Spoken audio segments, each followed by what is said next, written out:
couple of hints in the recent past. The Americans had their anti-inflation legislation, which was a kind of protection. And similarly, Australia about a year ago adopted a form of industry policy, and we'll probably be hearing about those things. But what has really sparked a lot of controversy in the world has been the adoption under the Trump presidency of very substantial tariffs against virtually all of the countries on Earth, and even one or two countries that don't exist.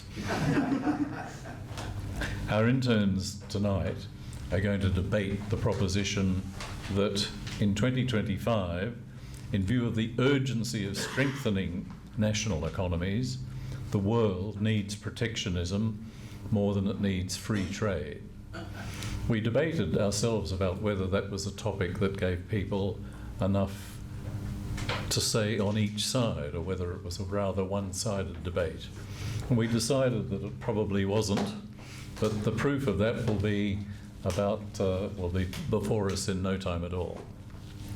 On the affirmative team tonight, we have Anton Peden, Charlotte Ryder, and Michelle Chandra. And on the negative team, we have Ralph Husko, Lily Manning, and Bayan Sohaili. Our first speaker on the affirmative side is Charlotte Ryder, a final year student at the Australian National University, pursuing a Bachelor of Law and Arts degree specialising in politics and international relations. So to get the evening going, it's over to Charlotte. Looking in the wrong direction. What? Michelle. Well, you know, I did ask to be given the correct order of speakers. The first speaker for the affirmative team is Michelle Chandra, a fourth year student at the University of New South Wales, pursuing a Bachelor of Law and Arts, specialising in politics and international relations. So, Michelle.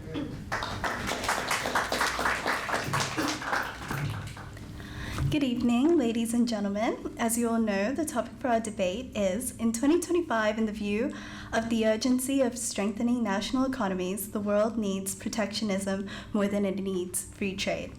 The affirmative team defines trade protectionism as a strategic practice that involves de-risking, diversification, selective trade, and national interest tests to protect national industries and values.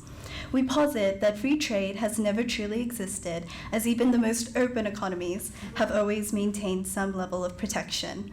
Therefore, for the affirmative team, trade protectionism isn't choosing between extremes or advocating isolation. Rather, it is a recognition that in 2025, in a world riddled with fragile supply chains, geopolitical fragmentation, and the failure of neoliberal free trade to deliver shared prosperity, we need smart, principled trade policies that put Australia's long-term economic security first. Today, as first speaker, I will consider friendshoring and value-based trade as a form of protectionism and as a means of securing economic stability. Our second speaker, Anton, will explore how protectionism is essential to rebuilding sovereign capabilities and national resilience. Finally, our third speaker, Charlotte, will discuss the impact of free trade on rising inequality and the need for balanced protectionism. Let's face reality. 2025 is not 1995. Global economic thinking has since evolved. The Washington Consensus that defined our modern economic strategic matrix was a product of its context: the globalization boom, debt crisis recovery, US hegemony, and the end of the Cold War. Free trade, as shaped by the consensus, no longer resonates in our current context. We are not living in a cooperative global village. Instead, we are navigating a multipolar world order, growing Chinese hegemony, and supply chain interdependence. This is where friendshoring comes in.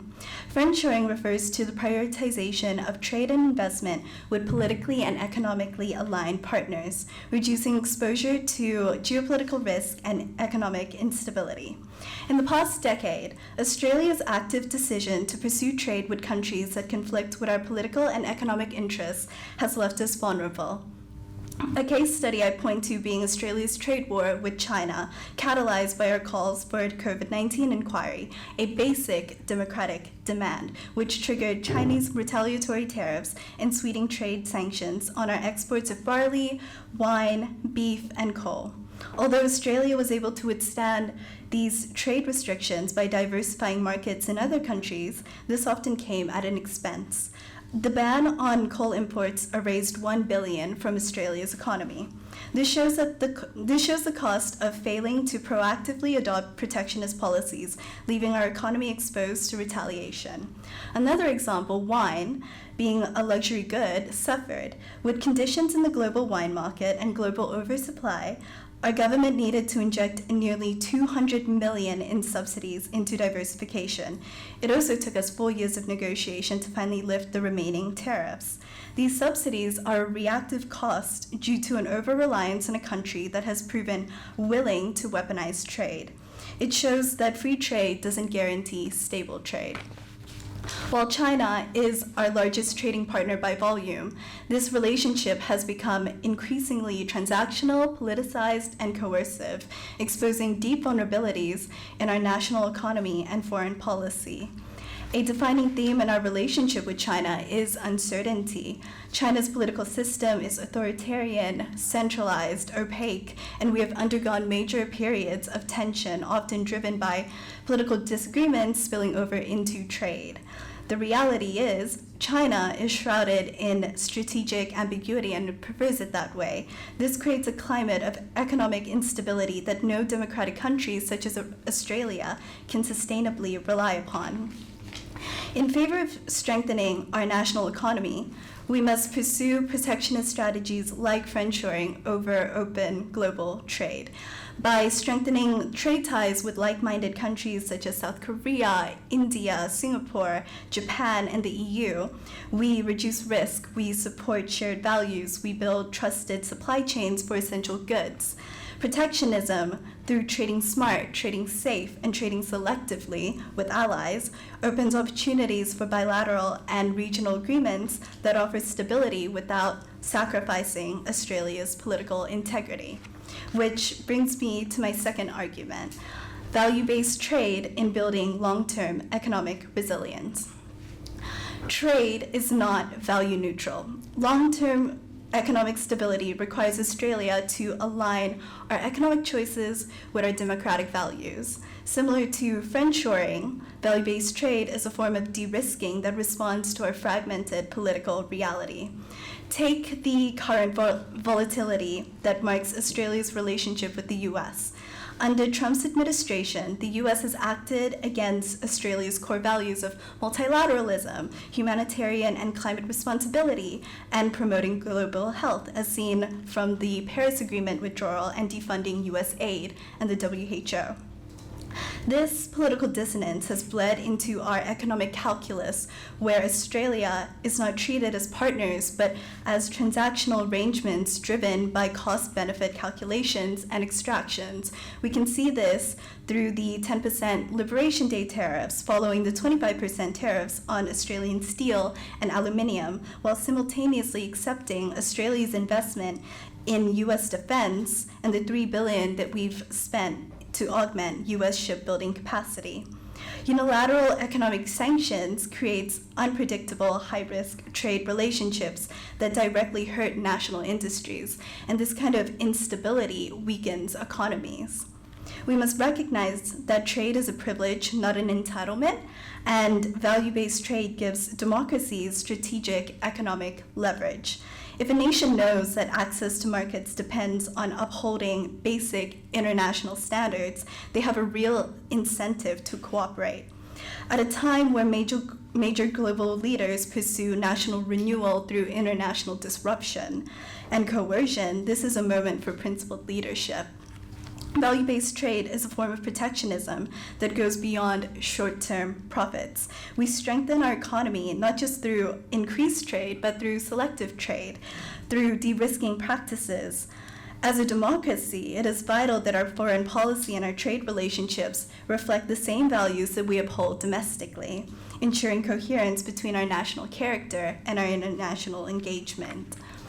When we protect our markets from regimes that fundamentally conflict with our normative values, we ensure a more stable and resilient national economy, and we build long-term legitimacy and strategic influence. So, in summary, protectionism is powerful in signaling our normative values because trade is a privilege, not a right. Relying on non-like-minded nations makes us vulnerable. As we become dependent on unstable partners, we already anticipate may act against our best interests.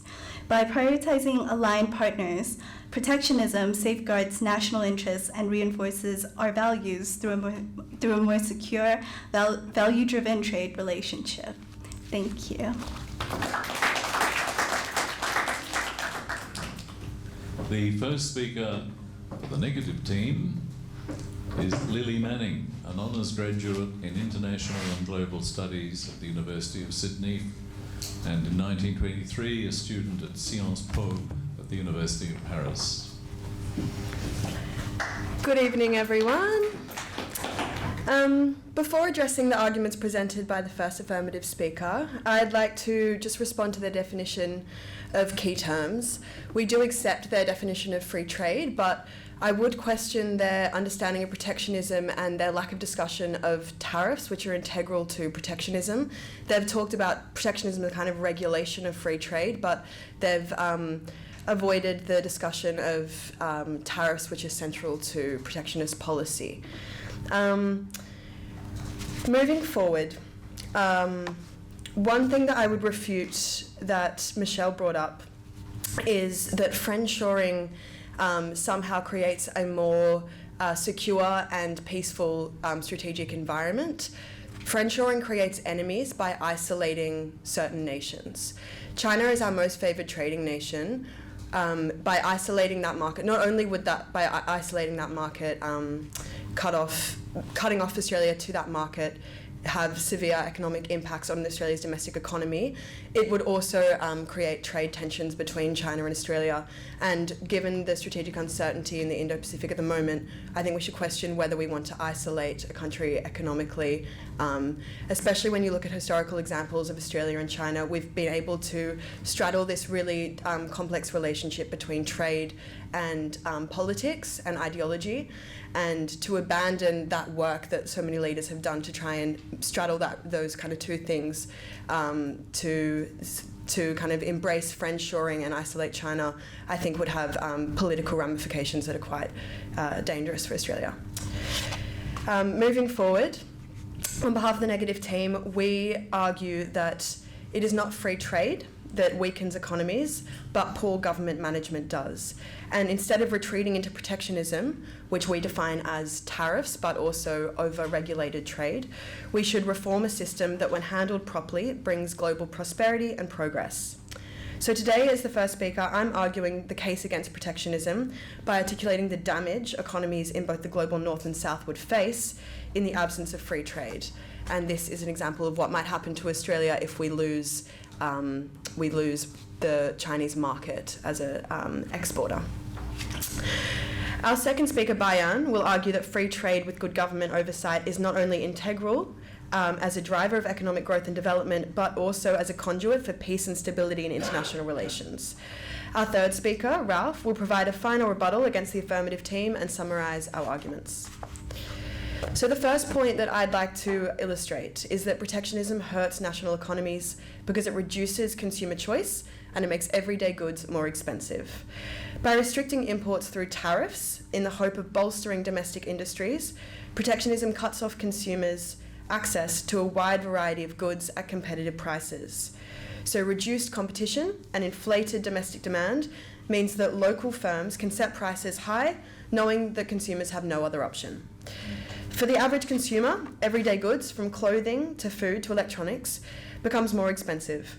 And it should be noted that, as with any inflationary environment, low-income families bear the brunt of these increased costs. A recent example is one that, as Ian stated, we are seeing play out in the US under President Trump at the moment.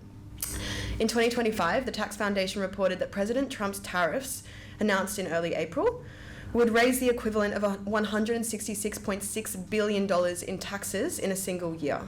So put simply, this means that ordinary Americans will collectively pay $166 billion more for basic goods that they rely on every day because of tariffs.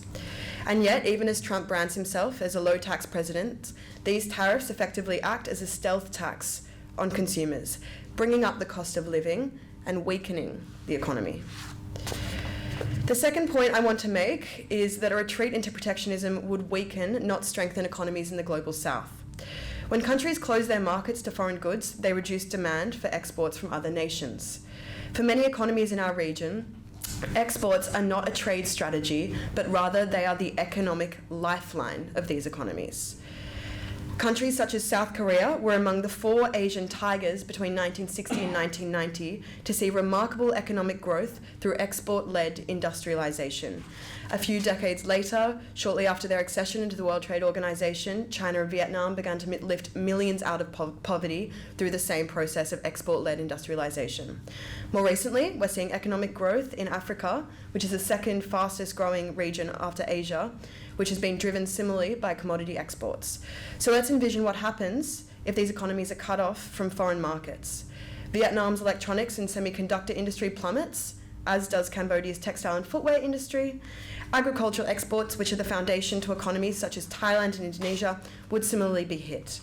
A growing African market, rich in a diversity of goods, including oil, gas, minerals, and metals, would similarly see their demand reduced. And while wealthy nations like Australia could afford to temporarily, wall off our markets, at least these countries in the global south would almost immediately pay the price in job loss, stunted economic growth, and entrenched poverty. So I conclude my argument that saying for national economies in the global north and south, protectionism is a weakening, not strengthening force. Thank you.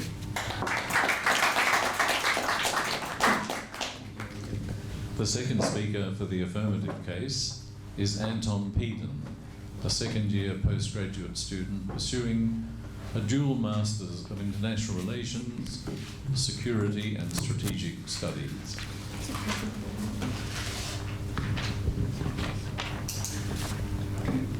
Great points, Lily, so thanks for presenting them. But poor government management sold our jobs out. Thinking at Geelong, Newcastle, blue-collar jobs have been lost to go overseas. I don't think this is clearly in the national interest. Moreover, I think it fueled extremism in America that has led to the current economic challenges that have led to protectionism. So our point is extensively focused on Australia's position in navigating these challenges around free trade. When China entered the World Trade Organization in December 2001, it was a period defined as unipolar following the end of history. Free trade, globalization, and freedom of thought would define international peace and security for the next century. The barbarity and evil of fascism was defeated.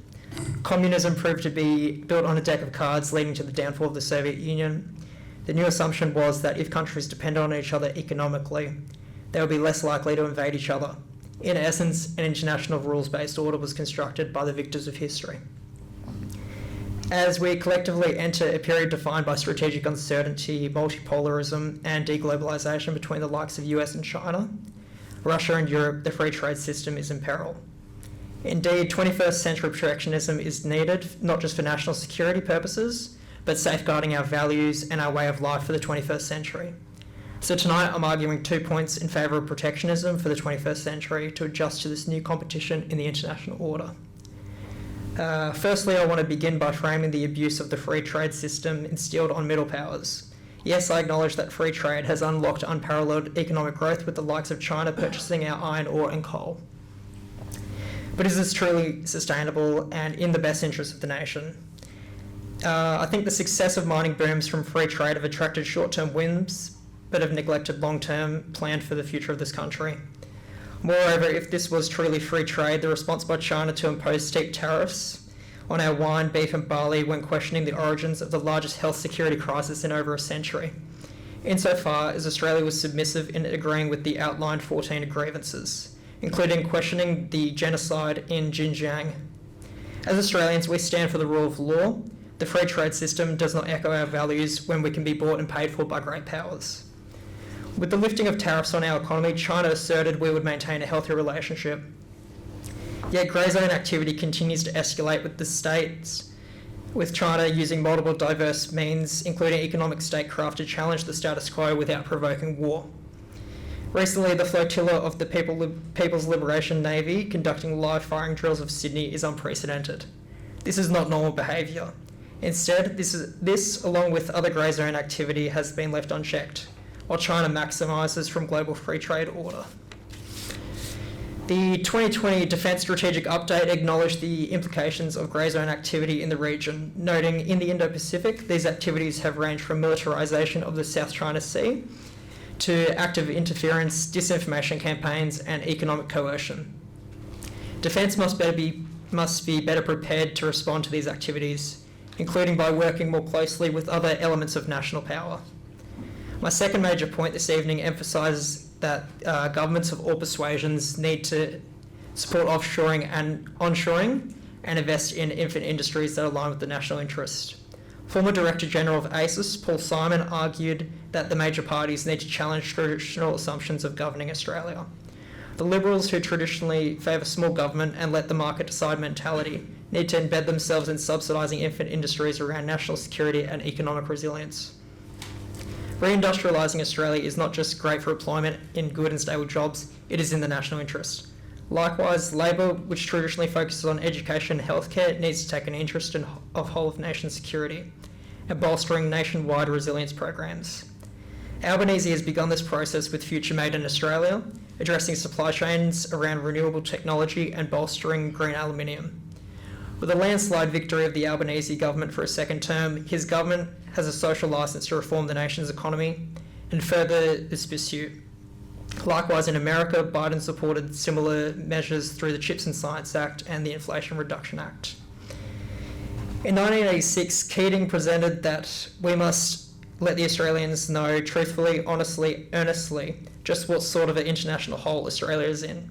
In every debate, there are trade-offs, yet the brutality of international politics remains and Australia is being left behind. We are undisciplined, we are unimaginative.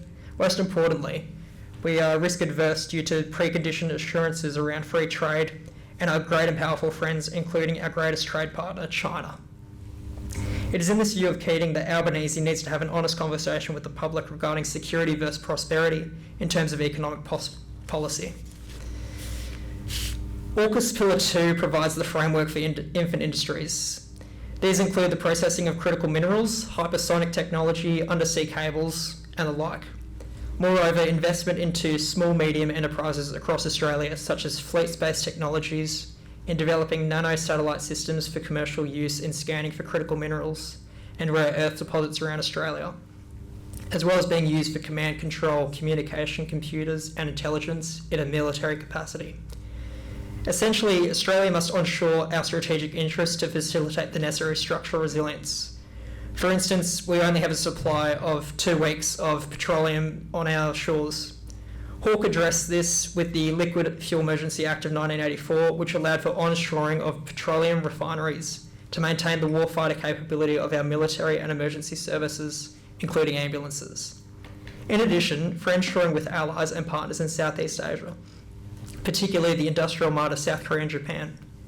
By conducting a net assessment with a 20-year outlook, the government can justify and shield the infant industries, with greater onshoring and friendshoring in our region.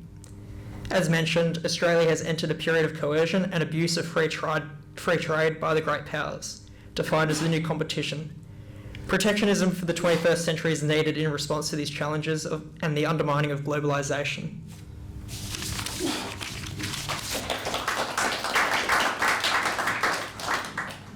The second speaker on the negative side is Bayan Suhaili, a graduate of Western Sydney University holding a unique quadruple degree in international studies, social science, creative leadership, and forensic science.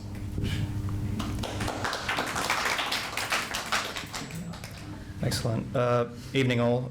First to address the points made prior by the affirmative team. You mentioned AUKUS Pillar 2. It's a great thing that came from free trade, didn't it? Also, it's very interesting to note that Australia is a very wealthy country, and to kind of cut off our exports for the thought of a better long-term plan for Australia's economy seems not very, good to me. There's other ways we can go about it, which I will address. Finally, our work with our partners will help to address the shortages of, say, ambulance or oil or petroleum that we may not have. Cutting ourselves off doesn't improve that situation at all. Excellent. I've got a few points that I want to kind of address moving on. The first is free trade and global peace. Now, free trade is more than economic strategy. It's a cornerstone of international peace and stability. When nations are economically interdependent, the cost of conflict rises, making peaceful relations more appealing. An extensive paper was done by Lee and Yun titled, "Does Trade Integration Contribute to Peace?" This paper confirmed that bilateral trade interdependence significantly contributes to peace, as evidenced by comprehensive panel database analysis. The paper looked at, for example, considering the European Union. Once a continent fraught with conflict and war, it has transformed into a model of cooperation and peace, largely due to its economic integration efforts. The European Union's single market promoting free trade has not only boosted economic growth, but has also fostered political stability amongst member states. In contrast, protectionist policies can lead to economic isolation, fostering resentment and increasing the likelihood of conflict. The 1930s serves as a historic example where trade barriers contributed to global economic downturns and heightened tensions. Now, trade doesn't guarantee peace, but it makes war less attractive. Next, I want to look at how free trade drives innovation through healthy competition. Free trade keeps domestic industries on their toes. When companies have to compete with global leaders, they can't afford to be lazy. They have to invest in R&D, improve their tech, and get creative. In short, competition makes them better, or quite frankly, breaks them. Just look at South Korea, for example. After liberalizing its economy in the 1980s, it transformed from a war-torn country into a tech powerhouse. Samsung, and I promised you I checked this twice, went from being a humble noodle maker company to becoming one of the world's largest electronic brands. And that's not by coincidence, that's healthy competition. By contrast, protectionist policies often protect inefficiency. The US steel industry, heavily shielded by tariffs, especially now under the administration of Donald Trump, has fallen behind in automation and green tech. It's like rewarding the university kid who doesn't do anything, doesn't put any effort into his work, but just because he keeps complaining to the university department, keeps passing for some reason. And I have more evidence to back it up. The OECD found that countries with more open trade regimes see average greater production growth over time than their protectionist counterparts. You don't get better by only betting on your own market. Free trade puts your economy on the global stage, and that's where innovation takes place. I also want to quickly look at how free trade increases efficiency through comparative advantage. Now, comparative advantage is a fancy way of saying do what you're good at and don't waste your time doing what you're not good at. Sounds obvious? Because it is. Australia is great at exporting high-quality foods, minerals,